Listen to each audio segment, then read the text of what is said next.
Ini untuk semua aspek. Saya berikan ijazah amalan dari guru-guru kami juga untuk semua aspek. Jadi kalau ilmu insya Allah meningkat lebih kuat, kalau bisnis, kalau bekerja itu lebih lancar dan dilindungi oleh Allah, ya berkah. Kalau di birokrasi, di kedudukan, di apapun, itu pun diangkat oleh Allah dengan cara yang baik dan terhormat, ya karirnya di semua aspek.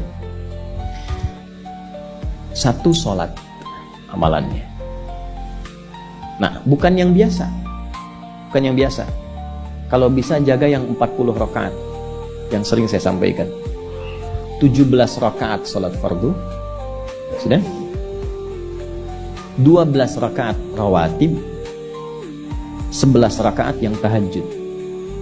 Jumlahnya 40. Ya? 17 rakaat sholat fardu. Kalau ini wajib. Kalau wajib standar. Ya. Mau kaya, mau tidak, ya sholat 17 rakaat juga. Mau pintar, mau tidak, 17 rakaat juga. Jelas ya? Rumusnya 24-4-3-4. Ya, itu ya. Nomor aksesnya. 24-4-3-4. 2 subuh, 4 zuhur, 4 asar, 3 maghrib, 4 isya. Ya. Jangan sampai miskol. Kalaupun miskol harus khairayyarah. Ya kan? Bukan syarrayyarah. Baik, pasti yang miskol muadzin Allahu akbar khairayyarah. Ya. Baru adzan belum qomat syarrayyarah. Pasti kan? Oke. Teruskan yang 12 itu hadisnya sahih. Perhatikan baik-baik.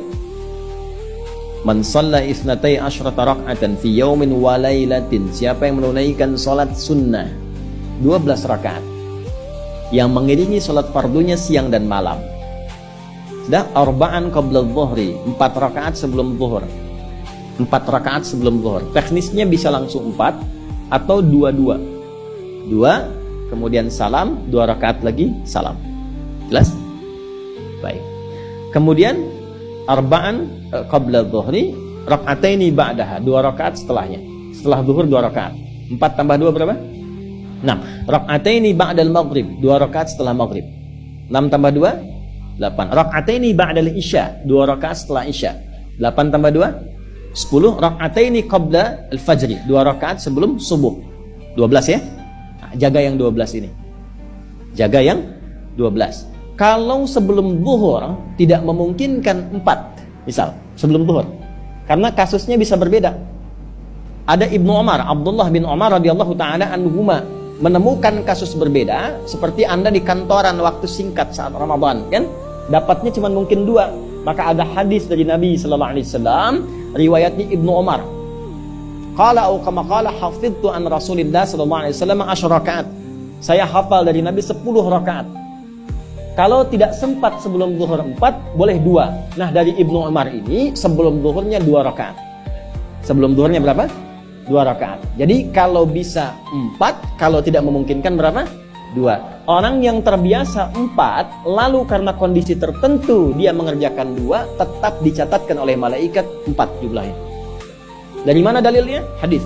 Idza maridal 'abdu aw safar kutiba lahu mithla ma kana 'alaihi muqiman sahiha.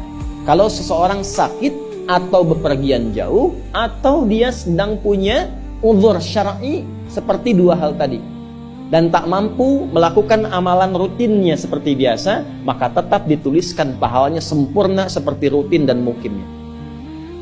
Contoh, ibu mohon maaf ya bu ya, mohon maaf, perempuan dalam keadaan suci, sholat subuhnya berapa rakaat? 2 ya, 2 kan nggak mungkin 3 kan? Baik ya, 2 rakaat. Sholat qabliyahnya berapa rakaat? 2 rakaat. Baik. Setelah itu baca Quran nggak? Alhamdulillah. Bisa 1 halaman, kan? Bisa. Ibu kerjakan saat suci. Saat sedang tidak suci, masa haid tiba, sholat tidak? Tidak. Baca Quran tidak? Nah, kalau punya kebiasaan sholat, baca Quran, dan tiba masa haidnya, itu pahalanya tetap dituliskan sesuai kebiasaan. Harus tahu itu. Makanya manfaatkan, karena kalau sudah tiba masa monofos, sama.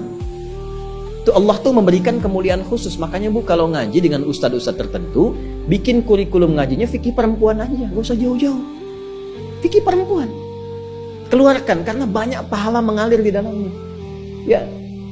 Dan kadang-kadang saya suka bingung kalau bahas fikih rumah tangga itu kenapa yang tegang-tegang gitu. Sekarang fikih parenting sekarang tuh kayaknya menegangkan antara surga neraka aja tuh. Tanggung jawab suami, hati-hati dengan istri. Padahal Qur'annya mengatakan rumah tangga itu penuh dengan permainan yang menyenangkan. Yang ada banyak candanya. Gitu. Coba keluarkan tuh hadis-hadis itu ya. Ibu tahu salah satu istri Nabi ada namanya Sayyidah Saudah binti Zam'ah. Itu sepuh, Bu. Usianya sekitar 70 tahunan ke atas. Dan beliau, Nabi SAW bangunkan rumahnya, itu kamarnya di samping Sayyidah Aisyah, dekat Raudhah. Sepuhnya luar biasa, hobinya bikin makanan, masak. Satu kali, ketika beliau sedang ngolah tepung, Nabi pulang, pas kemudian bagiannya Sayyidah Saudah binti Zam'ah datang sedang ngolah tepung, atau dalam riwayat atau kama hadas, itu dicolek tepungnya, bermain, bercanda, dicolekkan di keningnya, di kening istrinya. Nah, itu sudah sepuh. Dicolekkan, masih bercanda, masih tertawa. Kalau bahasa kita masih panggil sayang gitu. Ini kapan kakek nenek masih bilang sayang dan canda. Ini penuh dengan demikian ya. Ini yang mau saya kembalikan deh, ya nilai-nilai tadi. Jadi kembali ke sini, Bapak Ibu sekalian, kembali ke sini. Ya urutkan lagi, kita agak cepat masuk ke dalam pembagiannya. Detil pada pembahasan ini, satu salat 40 rakaat. Sudah? Yang fardu sudah dalilnya. Yang rawatib sudah, terakhir yang 11 rakaat yang salat malam. Ya, 11 rakaat yang salat malam. Nah, ini 11 rakaat ini bisa warming up dulu 2 rakaat tanpa baca surat Al-Fatihah saja. Di Allahu Akbar langsung Al-Fatihah. Tidak pakai iftitah, tidak pakai surat selain Al-Fatihah. Allahu Akbar, ya, a'udzubillahi minasyaitonirrajim. Bismillahirrahmanirrahim. Alhamdulillahirabbil alamin sampai waladhdallin, selesai amin langsung rukuk. 2 rakaat. Seperti itu namanya khafifatain. 2 salat ringan, warming up untuk persiapan supaya hatinya itu bisa khusyuk, badannya bisa agak hangat sebelum memulai tahajud. Barulah kemudian tunaikan 2 rakaat setelah itu, 2 rakaat setelah itu, 2 rakaat setelah itu, ujungnya tutup dengan 1. Ya, itu riwayatnya ada di dalam riwayat Abu Daud, nomor hadis 1367 dari Ibnu Abbas radhiyallahu taala anhuma. Ya, juga disampaikan dalam riwayat Ibnu Umar radhiyallahu taala anhuma ketika beliau mengatakan dari Nabi sallallahu alaihi wasallam, "Shalatul laili masna masna, fa idza khasya ahadakumul fajra falyutir rak'atan wahidah." Kalau pengen mulai tahajud 2 rakaat dulu. Sampai merasa enak. Dan tolong ingat ya, tolong nggak usah panjang-panjang dulu suratnya. Untuk berlatih 11, mulai dengan 2 dulu. Kalau belum sempat 11, 2 dulu. 2 rakaat aja, tolong mohon jangan paksa tambah 2 rakaat. Itu pun bangunnya jangan terlalu malam. Jangan terlalu awal malam. Subuh jam berapa sekarang? Terjadi perbedaan pendapat. Oke, 4.25 lah ya. Bisa. 4.21, 4.20 lah. Pas ya? Bisa. Kita ambil tengah-tengah 4.20. Sudah. Bangun 4 kurang seperempat. Jam 4 kurang seperempat. Karena hadisnya mengatakan ada persiapan sebelum wudu. Ya. Karena Nabi sallallahu alaihi wasallam adalah kebiasaan Nabi sallallahu alaihi wasallam idza staiqadha min naumihi, kalau bangun dari tidurnya fajalasa, duduk dulu. Duduk. Wa masaha biyadihi min athari naumi, kemudian menghapus bekas ngantuknya. Ya, menghapus jejak ngantuk dengan bagian tangan yang bersih. Itu kan butuh waktu. Ya. 4.15 bangun. Duduk dulu, atur alarm. Ya, alarm mungkin ya 3.15, 3.30, ya, kemudian jam 4 terakhir. Alarm pertama untuk mematikan alarm kedua. Alarm kedua siap-siap, alarm ketiga sadar. Ya, kan? Ya begitu, itu rumusnya. Nanti kalau sudah ayat tahajud masuk Al-Isra, nanti saya jelaskan. Itu ada isyaratnya di Quran. Bukan isyarat alarm ya, tapi isyarat perjuangan kita untuk bangun.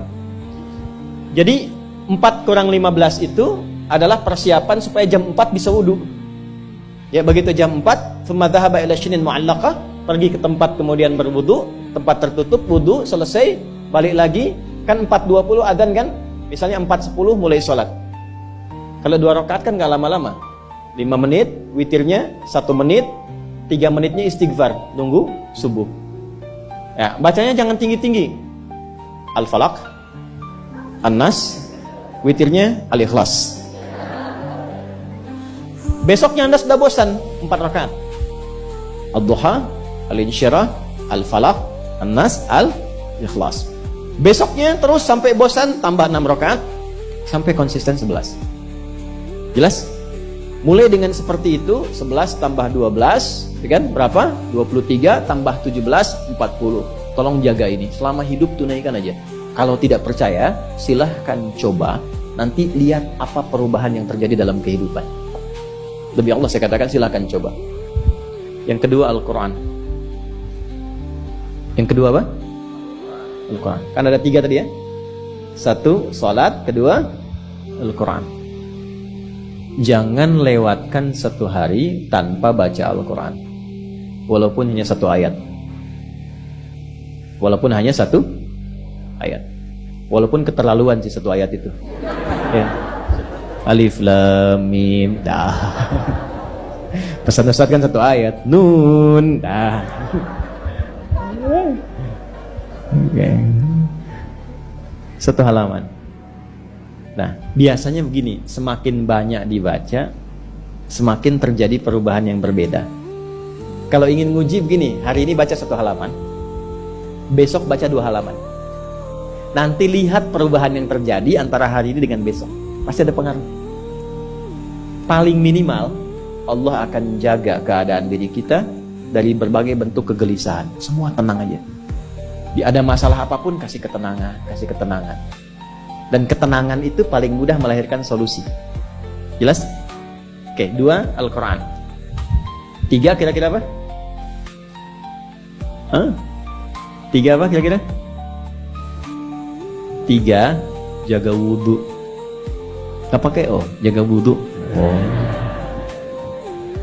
1, sholat. 2, Al-Quran. 3 apa? Jaga wudhu. Apa dampak psikologisnya jaga wudhu? Tidak ingin batal wudhunya. Kalau orang tidak ingin batal, maaf kalau kebanyakan bohong batal tidak. Maksiat, itu batal maknawi. Makanya orang punya wudhu itu pasti kalau dia selalu jaga wudhunya akan terjaga dalam kebaikan. Karena fungsi wudhu salah satunya mencegah maksiat. Itulah sebabnya setelah wudhu kita doa taubat. Coba selesai wudhu kok taubat. Asyhadu an la ilaha illallah wa asyhadu anna Muhammadan Rasulullah. Kemudian Allahumma ja'alni minat tawwabin. Ya Allah, jadikan aku orang yang selalu tobat, bebas dari maksiat. Itulah rahasia wudhu. Salah satunya menjaga seseorang dari perbuatan maksiat. Ya, tidak bermaksiat, jaga wudhu. Saya itu banyak bercanda dengan keluarga, termasuk anak-anak. Bercanda terus, tapi serius dalam 3 hal. Salat, Quran, dan jangan pernah bermaksiat. Kalau anak saya itu pegang Pak, ini cerita aja ya, pegang mushaf nggak benar aja itu bisa saya lempar dari jauh. Minimal saya teriakin. Pegang mushaf nggak benar, bukan nggak baca, pegang mushaf. Misal mushaf harusnya begini, misalnya dia pegang begini atau taruh di atas paha kaki misalnya, itu bisa saya lempar dari jauh. Perbaiki. 3 itu serius. Ya, karena itu adalah sesuatu yang bisa merubah kehidupan kita, dan itu yang paling memuliakan kita dan dimuliakan kita dengan itu. Itu poinnya. Tapi yang lain kita bisa bercanda. Sholat, jangan main-main. Karena itu inti kebahagiaan hidup kita. Dan maksiat, itu yang paling fatal mengantarkan pada, kehidupan akhirat yang buruk. Neraka itu kan karena maksiat. Nah, 3 itu ya, tolong jaga, nanti lihat perbedaannya.